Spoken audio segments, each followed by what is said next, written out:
Hi everyone, Sumatsuki here with another Sue's Views.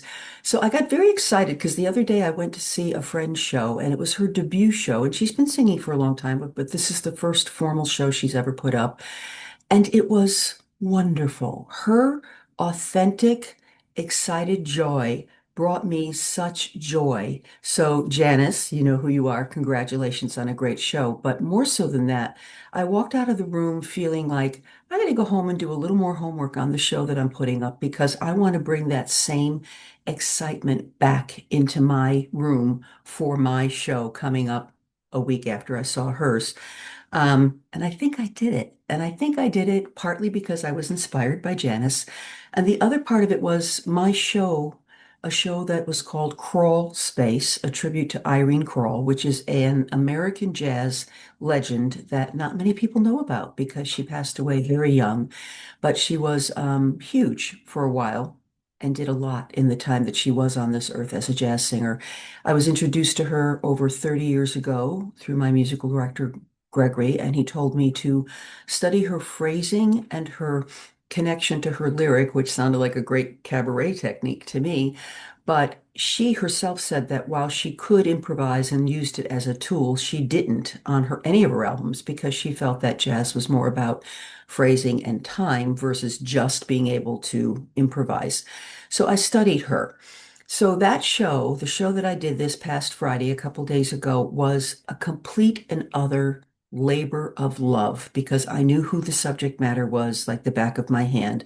Of course, I freshened up my research about her, but I also didn't want the show to just be a show about her historically, this fact, this fact, this fact.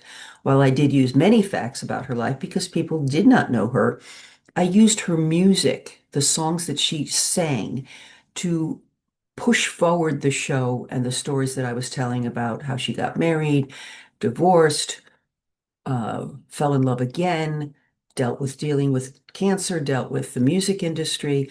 So I kind of just wrote this script and then I kind of threw the script away because I could sit here and have coffee with you and talk about her for hours. And that's kind of how I delivered the show.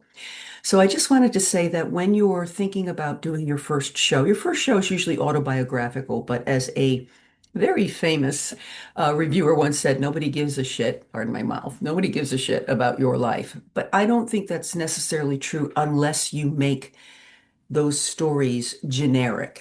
In other words, okay, everybody's lost somebody in their life in terms of, a loved loss, but make it generic so it's not just solely about you. Include us in the audience and say, hey, I know we've all been there, that type of thing. So I think your first show is autobiographical because you're introducing yourself to, the community and to other singers and everything.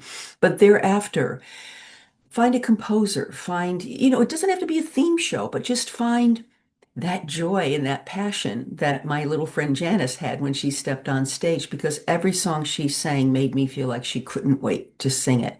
And it wasn't a theme show in so much it was just about how music affected her and different snippets of her life, but they were all inclusive. Like I related to everything that she said. So keep that in mind when you're thinking of making future shows. Okay, short and sweet, another Sue's Views, just my opinion. We'll talk to you next time. Have a great day, everyone.